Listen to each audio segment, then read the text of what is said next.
बालकामगार ही एक भीषण समस्या आहे। खेळाच्या मस्ती करण्याच्या वयात अनेकांवरती घर चालवण्याची जबाबदारी पडते आणि त्यांचं बालपण अक्षरशः होरपळून जातं।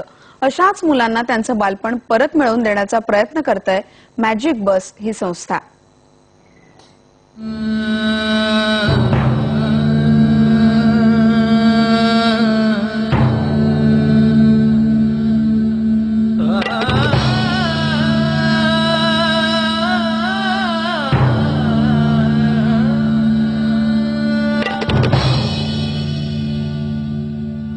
भारतात अनेक ठिकाणी दिसणारं हे मन हेलवणारं दृश्य।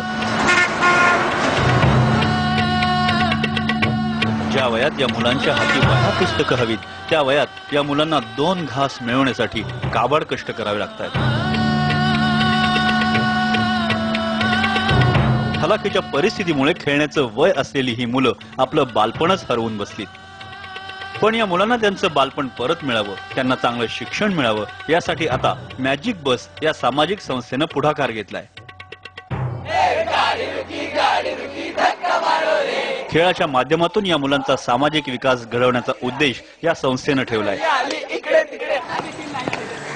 शारीरिक विकासाबरोबरच या मुलांचा व्यक्तिमत्व विकास घडवून आणण्यासाठीही ही संस्था झटतेय। खेल जो है वो एक बच्चे के बहुत दिल के करीब होता है। आप कहीं पर भी देखिए, अगर आप एक छोटी सी बॉल लीजिए और उसको फेंक दीजिए, सारे बच्चे खुद खड़े हो जाएंगे खेलने के लिए। जब हम खेल में मैदान में होते हैं तब ना तो कोई जात पात होती है, ना कोई ऊंचा नीचा होता है, ना कोई भेदभाव होता है, ना लड़की होती है ना लड़का होता है। हम सब एक होके खेल खेलते हैं। खेळाद्वारे मुलांचा विकास या विषयावर मुंबईत नुकतंच एका मैदान समिटचं आयोजन करण्यात आलं होतं। मुलांच्या विकासासाठी अनेक संघटना सध्या कार्यरत आहेत। या सर्व संघटनांना एकाच व्यासपीठावर आणण्याचं कामही या समिटद्वारे करण्यात आलं।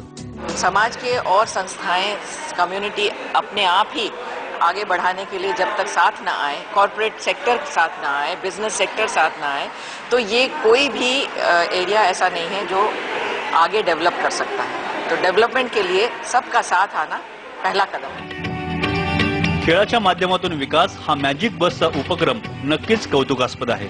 उद्या याच मुलांमधनं देशाला चांगले खेळाडू मिळतील अशी अपेक्षा बाळगायला काहीच हरकत नाही। व्हिडिओ जर्नलिस्ट प्रवीण शेट्टीसह समीर सावंत, IBN लोकमत, मुंबई।